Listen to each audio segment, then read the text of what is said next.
Communication enabled. Enabled? You gotta be kidding. I've got nothing but snow here. What's going on? I thought we had a lock. I don't know. We're through the firewall, have full control of the tower, the logo was up and looking good, then nothing. Hey, what's happening back there? We lost the whole transmission. Hold on. I'm running a system diagnostic. Hard drives are fine. The network's still up. Modulation is within limits. Let me check this satellite. Got it. Tracking is off. I'm gonna realign. We'll dial it in and let's get back online. We don't want underground members seeing this snow when they try to get the transmission.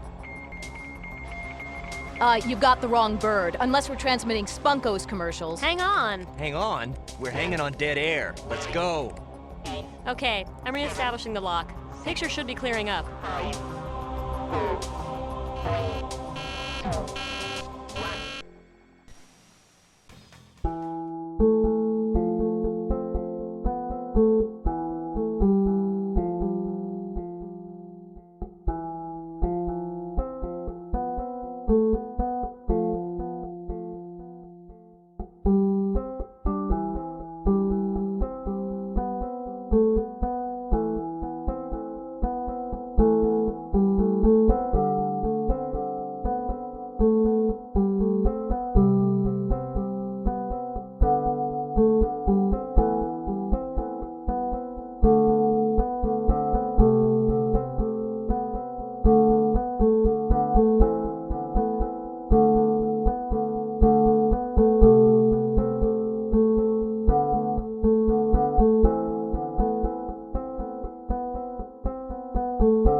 We got there. Chicken pot pie. Mmm.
Guys?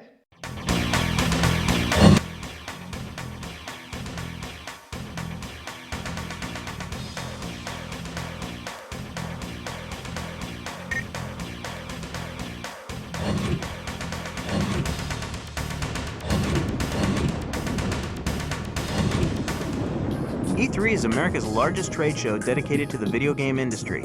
You might have read about it in gaming magazines and maybe even seen a few pictures. But now, through the use of time-lapse photography, the Underground takes you for a quick look inside E3 and the making of Sony's outrageous booth from the ground up.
Twisted Metal was really inspired, I think, by myself and a fellow designer, Mike Yam at Sony.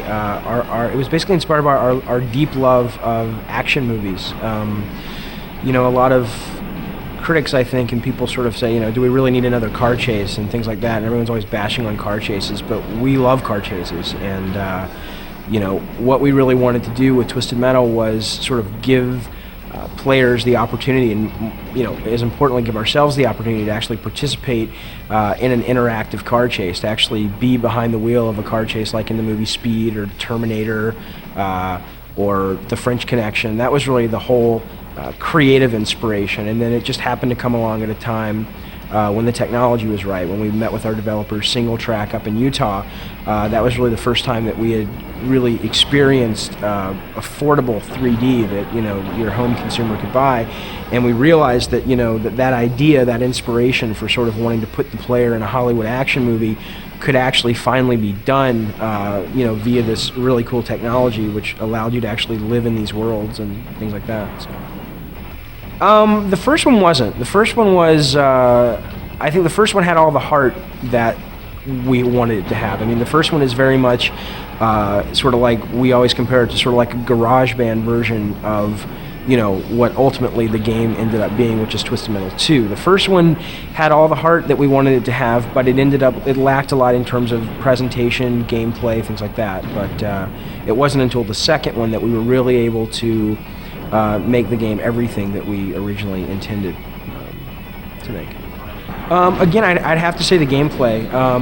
You know, there's a lot of things in Twisted 2 that I'm real proud of, that I think that everyone involved with the product really, you know, put into it and should be proud of. But the most important thing to me about any game, and especially Twisted 2, is just the jump in gameplay from 1 to 2, and the fact that, you know, especially when you're competing with a friend and you're fighting with a friend, it's such a richer experience. There's so much more strategy, so much more depth to what you can do, that I think that's the thing that I'm really most proudest of, that we were able to learn what it takes to get that gameplay and figure out how to execute it. I think the biggest leap was just, I mean, I think gameplay says it all. I think it was just a real, Twisted Metal 1 was my second game as a designer. It was the developer's first game as a developer, and you know, in that learning time between Twisted 1 and Twisted 2, we really began to understand what it means to have good gameplay, strategy, risk and reward, payoff, things like that really make players stay with the game.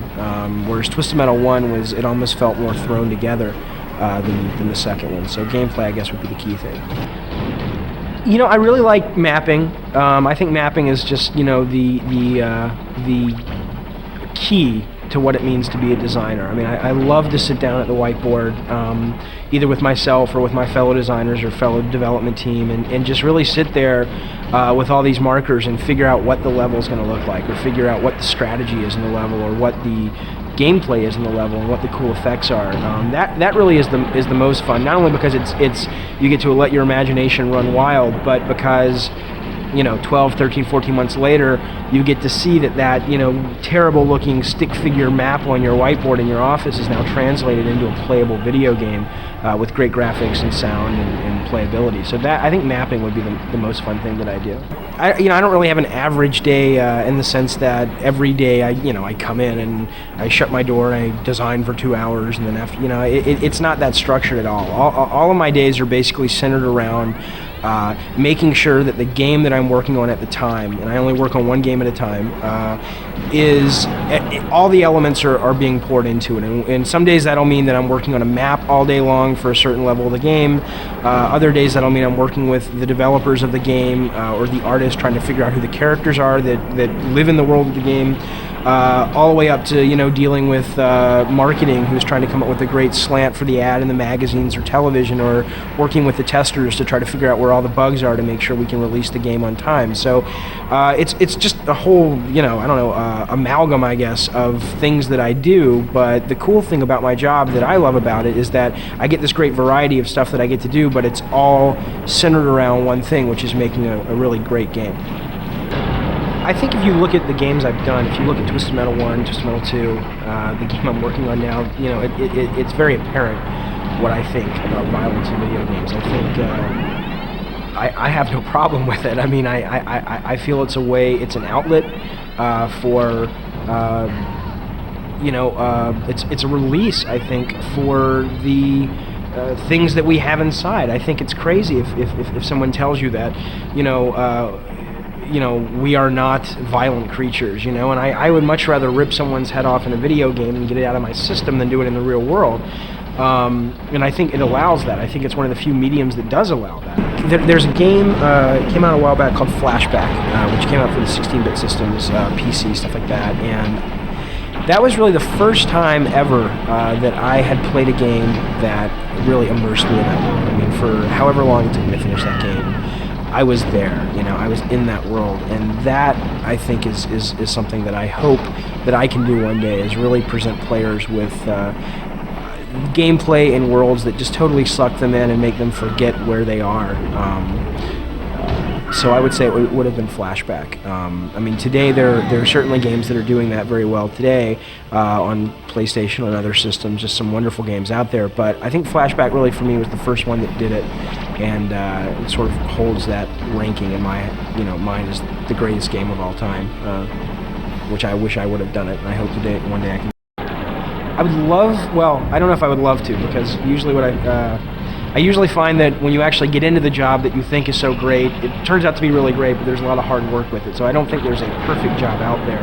I love what I do. I wouldn't trade it for anything, and in fact, I would, as long as my bills were paid and I could take care of my family, I, would do it for free. But I would, I'd like to see myself doing comic books one day. I'd love to. I can't draw at all, but I'd love to write comic books someday. There's a couple things I would say. One is that it really isn't, at least at this point in time, that hard to get into the industry. At an entry-level point, either through being a tester, being an artist, being a programmer. I mean, if you really want to get in, you will find a way in. I'm not going to sit here and give you a secret way in, because there isn't one. It's basically, if it's something you want to do, you'll find a way to do it. What I will say is that be able to distinguish yourself from being a fan, which is a wonderful thing to be, from being a game maker. And they're entirely two different things. And I see a lot of people come in and they're huge game fans, but when they sit down to make a game, they really don't care so much about what goes into the game. They just want to regenerate what they've, or regurgitate what they've already seen.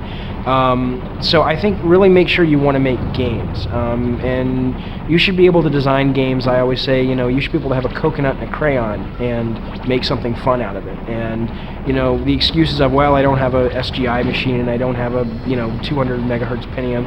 I mean, understand what it means to make games and gameplay, and study the great games. Study chess, study checkers. Understand why there's as much technology in Street Fighter 2 as there is chess in Street Fighter 2. And those are the things I think that the game business really needs, is people who understand gameplay. So I would say that learn what game making is, make sure you really want to make games, and then just find a way to get in and keep pushing, and don't let anyone discourage you, because it's certainly doable. Hell, as they say, if I did it, anybody can do it. So I never really intended to get into the game business. It was really a total fluke. I had always played games as a kid and stuff, and I'd always been a video game fan, but my initial intention was to go into filmmaking, and I'd gone to film school and all that, and basically the video game thing kind of happened while I had just gotten out of film school, and I was sort of waiting for, the call from Steven Spielberg or George Lucas or something, and, in the meantime I figured it would, I needed to eat, and make money and stuff, so I had heard about this job as, game testers, which basically what I thought at the time, which is not the case, that all they did was sit around all day and play video games. So I figured, this will be something cool to, bide my time and make some money, until I get to make movies. And I kind of fell into it like that and got the job from Sony back when Sony was Sony ImageSoft. And, once I got there, I started seeing the potential of the next generation of video games, and seeing how, as game designers, we can take games beyond the simple side-scrolling, stuff that we had been seeing for the last 5 or 6 years, and really take players into a new, sort of a new direction of fun and in gameplay. So, since then I just sort of haven't looked back. I just started as a tester and kept going. It was an accident, really.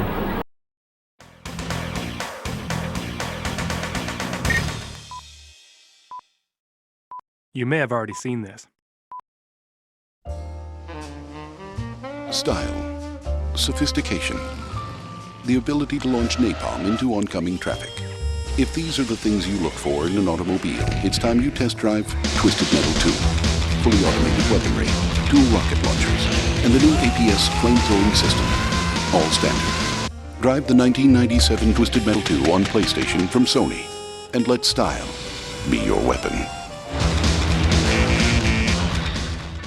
Now we're going to show you what it took to make this ad. The Underground has asked me to give you an eyewitness account of the making of the Twisted Metal 2 TV commercial. I'm David Bamberger, the product manager for Twisted Metal 2, and I accompanied the film crew to Prague and saw how they captured the look and feel of a luxury car ad. Prague was the perfect city. It's located in the Czech Republic and has a rich, glamorous feel that we were looking for. We were lucky to find Monique locally. But to get the properly arrogant male lead, we had to import Timothy from England. He actually turned out to be a nice guy. Of course, the real star of the ad is this fully loaded, heavily armed car. Style, sophistication, the ability to launch napalm into oncoming traffic. Of course, a missile launcher wasn't a standard feature in these big American cars, so we added one. 3, 2, 1, go! 3, 2, 1, go!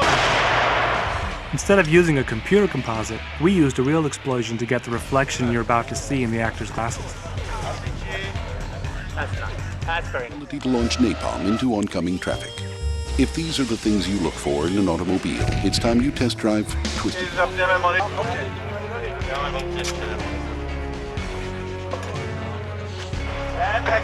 This next scene was really tough. Our model had a hard time overcoming the urge to run from the gunfire. With each blown take, the door had to be rebuilt with fresh explosive caps.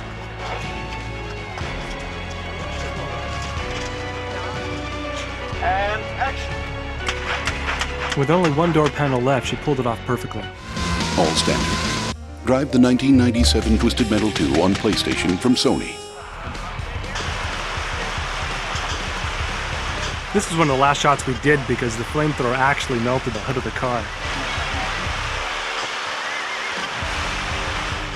And let style be your weapon. The crew somehow found this big American car in Prague. They worked on it non-stop for a week and turned it into this twisted metal weapon of mass destruction. It wasn't street legal when we bought it, and it certainly wasn't street legal after. Well, there's your inside look. And remember, drive angry.